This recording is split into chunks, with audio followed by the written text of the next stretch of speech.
আমাদের ডিজিটাল পাঠশালার পক্ষ থেকে সবাইকে অনেক স্বাগতম। আজকে আমি তোমাদের সাথে আলোচনা করব ষষ্ঠ শ্রেণীর তোমাদের যে ইসলাম শিক্ষা বইটি রয়েছে এটির দ্বিতীয় যে অধ্যায়টি ইবাদত। এখানে কিছু বাড়ির কাজ দেওয়া আছে, আমি মূলত আজকে তোমাদের সাথে সেগুলো নিয়ে আজকে আলোচনা করব। তাহলে আমাদের প্রথমে যে কাজটি দেওয়া আছে সেটি হচ্ছে কাজ নাম্বার 9। এটি হচ্ছে আমাদের পৃষ্ঠা নাম্বার 28-এ দেওয়া আছে। চলো তাহলে দেখে নেই। তোমার আশেপাশে কে কিভাবে ইবাদত করে তা জেনে এসে তোমার বন্ধুদের এবং শিক্ষককে জানাও। তাহলে আমাদের উত্তরটি হচ্ছে, আমার আশেপাশে মানুষদের বিভিন্নভাবে ইবাদত করতে দেখেছি। সেগুলো হলো, মসজিদে অনেকে একসাথে জামায়াতে নামাজ আদায় করে একজন ইমামের অনুসরণ করে। এরপর মসজিদে আবার কেউ কেউ একাকী নামাজ পড়ে, তিলাওয়াত করে, দোয়া করে এবং জিকির করে। কিছু মানুষ ঘরে ইবাদত করে, আবার কেউ কেউ রাস্তার পাশে ইবাদত করে। কিছু মানুষ মসজিদে টাকা দিয়ে ইবাদত করে। কিছু মানুষ দরিদ্রদের চিকিৎসার জন্য টাকা দিয়ে ইবাদত করে। কিছু মানুষ রমজানে নির্ধারিত পরিমাণ অর্থ দিয়ে ইবাদত করে। আবার কিছু মানুষ ঈদের দিন সাদকা দিয়ে ইবাদত করে। কিছু মানুষ ফ্রি চিকিৎসা দিয়ে ইবাদত করে। কেউ কেউ বিনা বেতনে পড়িয়ে ইবাদত করে। কিছু মানুষ নির্দিষ্ট মাসে কাবায় গিয়ে ইবাদত করে। আবার কিছু মানুষ সারা বছর কাবায় গিয়ে ইবাদত করে। আবার কিছু মানুষ মদিনার মসজিদে গিয়ে ইবাদত করে। অনেকে ভোর রাতে তাহাজ্জুদের নামাজ আদায় করে, কুরআন তিলাওয়াত করে এবং দোয়া করে ইবাদত করে। কিছু মানুষ রাসূলুল্লাহ সাল্লাল্লাহু আলাইহি সাল্লামের রওজা পরিদর্শন করে ইবাদত করে। কিছু মানুষ পশু জবাই করে ইবাদত করে। সর্বোপরি ইবাদতের কোনো নির্দিষ্ট রীতি নেই, যে কোনো উপায়ে আন্তরিকভাবে আল্লাহর প্রতি ভালোবাসা ও শ্রদ্ধা প্রকাশ করাই ইবাদত। গুরুত্বপূর্ণ হলো নিয়মিত ইবাদত করা এবং আল্লাহর নির্দেশাবলী মেনে চলা। এরপর আমাদের হচ্ছে কাজ নাম্বার 10। এটিও হচ্ছে আমাদের পৃষ্ঠা নাম্বার 28-এ। তোমাদের জেনে আসা ইবাদতের ধরনগুলো শ্রেণীতে সকলের সামনে উপস্থাপন করো। তাহলে আমার এবং বন্ধুদের জেনে আসা ইবাদতগুলোর ধরন শ্রেণীতে সকলের সামনে উপস্থাপন করা হলো। তাহলে প্রথম হচ্ছে নামাজ। মসজিদে একত্রিত হয়ে একজন মানুষের পিছনে ইবাদত করাটা, যেমন সালাত। মসজিদে একাকী ইবাদত করা সালাত। ঘরে ইবাদত করা সালাত। তারপর রাস্তার পাশে ইবাদত করা, খেতে ইবাদত করা, ভোর রাতে ইবাদত করা তাহাজ্জুদ। তারপর হচ্ছে দান, গরিবদের আর্থিক সাহায্য করা, মসজিদে টাকা দেওয়া, দরিদ্রদের চিকিৎসার জন্য টাকা দেওয়া, রমজানে নির্ধারিত পরিমাণ অর্থ দিয়ে ইবাদত করা, অর্থ নিয়ে ঈদের দিন সাদকা দেওয়া, সাদকাতুল ফিতর, ফ্রি চিকিৎসা দিয়ে ইবাদত করা, বিনা বেতনে পড়িয়ে ইবাদত করা। এরপর হজ ও ওমরা। নির্দিষ্ট মাসে কাবায় গিয়ে ইবাদত করা হচ্ছে হজ, সারা বছর কাবায় গিয়ে ইবাদত করা ওমরা। তারপর হচ্ছে অন্যান্য আরো ইবাদতগুলো হলো, যেমন মদিনার মসজিদে গিয়ে ইবাদত করা, রাসূলুল্লাহ সাল্লাল্লাহু আলাইহি সাল্লামের রওজা পরিদর্শন করা, পশু জবাই করে ইবাদত করা বা কুরবানি যেটাকে আমরা বলি। এখানে কিন্তু আমি অনেকগুলো পয়েন্ট দিয়েছি, তোমরা চাইলে এটাকে শর্ট করেও লিখতে পারো। এরপর হচ্ছে আমাদের কাজ নাম্বার 11। এটা হচ্ছে আমাদের পৃষ্ঠা নাম্বার 29-এ দেওয়া আছে। তোমাদের সকলের জেনে আসা ইবাদতগুলোর কোনটি ইবাদতের কোন প্রকারভেদের অন্তর্গত তা নির্ণয় করো। তাহলে আমরা বন্ধুরা ছোট ছোট দলে ভাগ হয়ে কাজ করে আবার একত্রিত হয়ে কাজ 10-এর যে তালিকা তৈরি করেছি। এখন উপরের সেই তালিকার কোন ইবাদতটি ইবাদতের কোন শ্রেণীর অন্তর্ভুক্ত তা আমরা নির্ণয় করলাম। তাহলে ইবাদতে বাদানি বা যেটাকে আমরা বলি শারীরিক ইবাদত। তাহলে আমরা যে 10-এ যে তালিকাটা তৈরি করেছিলাম সেখান থেকে এখন আমরা এগুলোকে আলাদা করব, কোনটা শারীরিক ইবাদত বা কোনটা আর্থিক ইবাদত বা কোনটা দুইটাই মধ্যেই ইনক্লুড হচ্ছে সেগুলো।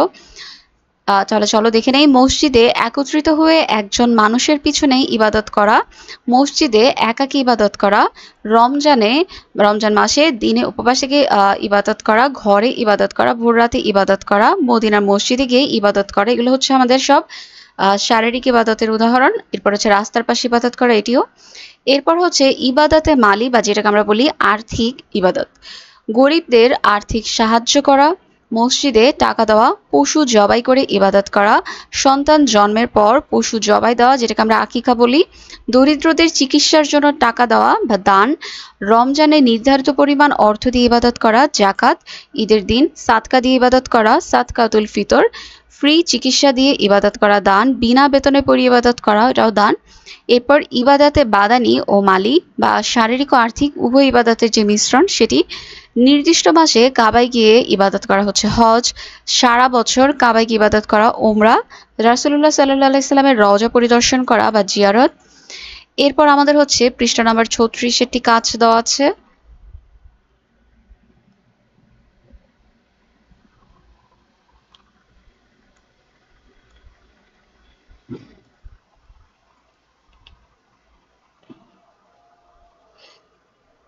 বন্ধুরা মিলে দলগতভাবে পবিত্র থাকার সুফলসমূহ আলোচনা করো।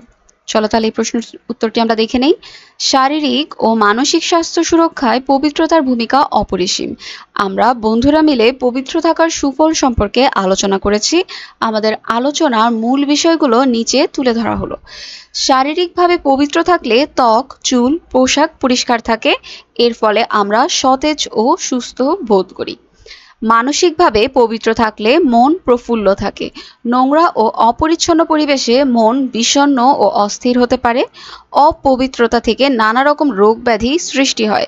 পোশাক পরিচ্ছদ নোংরা থাকলে রোগ জীবাণু ছড়ায়। কাজেই পবিত্র থাকলে শরীর রোগ জীবাণু থেকে সুরক্ষিত থাকে। ইসলামে পবিত্রতা একটি গুরুত্বপূর্ণ ধারণা। নামাজ, অজু, গোসল ইত্যাদি কর্মকাণ্ডের মাধ্যমে আমরা শুধু শারীরিকভাবে নয়, আধ্যাত্মিকভাবেও পবিত্রতা অর্জন করি। পবিত্রতা আমাদের মনকে পাপ ও মন্দ কাজ থেকে দূরে রাখে। আল্লাহ বলেন, তোমরা পোশাক পরিচ্ছদ পবিত্র রাখো, অপবিত্রতা থেকে দূরে থাকো। কাজেই পবিত্রতার ফলে কল্যাণ লাভ করা যায়। পবিত্রতা আমাদের ব্যক্তিগত ও সামাজিক জীবনে ইতিবাচক প্রভাব ফেলে। পবিত্রতা অর্জনের ফলে যেমন রোগ জীবাণু থেকে মুক্ত থাকা যায়, তেমনি গুনাহ থেকে মুক্তি লাভ করা যায়।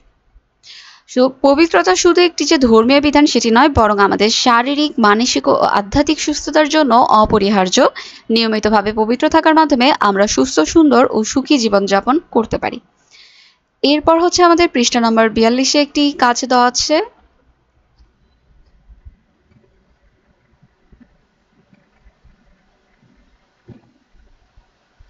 এটি হচ্ছে আমাদের দলগত কাজ। বন্ধুরা মিলে সালাতের আহকাম এবং আরকান সংক্ষেপে পোস্টারে লিখে শ্রেণীকক্ষে সকলের উদ্দেশ্যে প্রদর্শনের ব্যবস্থা করো।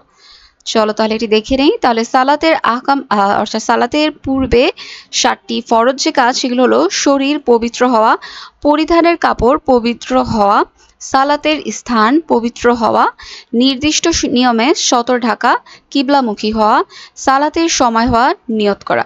এরপর সালাতের আরকান, সালাতের ভেতরে 7টি ফরজ কাজ। তাকবীরে তাহরিমা বলে শুরু করা, দাঁড়িয়ে সালাত আদায় করা, সূরা বা আয়াত তিলাওয়াত করা, রুকু করা, সিজদা করা, শেষ বৈঠকে তাশাহুদ পরিমাণ বসা, সালামের মাধ্যমে সালাত শেষ করা। এরপর হচ্ছে আমাদের পৃষ্ঠা নাম্বার 48-এ আমাদের আরেকটি কাজ দেওয়া আছে।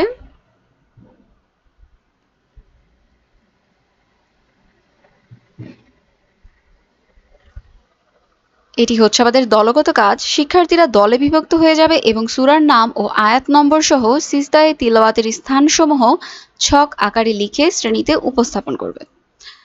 তাহলে আমরা এইভাবে ছক আকারে লিখে এটাকে উপস্থাপন করতে পারি যে সিজদায়ে তিলাওয়াতের স্থান তোমরা এইভাবে লিখতে পারো চাইলে। সূরা আল আরাফ আয়াত নাম্বার 206, সূরা আল আররাদ আয়াত 15, সূরা আন নাহল আয়াত 50, সূরা বানি ইসরাইল আয়াত 109, সূরা মারিয়াম আয়াত 58, সূরা আল হজ আয়াত 1877, সূরা আল ফুরকান আয়াত 60, সূরা আন নামল আয়াত 26, সূরা আস সাজদা আয়াত 15, সূরা সোয়াদ আয়াত 24, সূরা হামিম আস সাজদা আয়াত 38, সূরা আন নাজম আয়াত 62, সূরা আল ইনশিকাক আয়াত 21, সূরা আল আলাক আয়াত 19। ওকে শিক্ষার্থীরা, আমি আমার আজকের সেশনটি এখানেই শেষ করছি।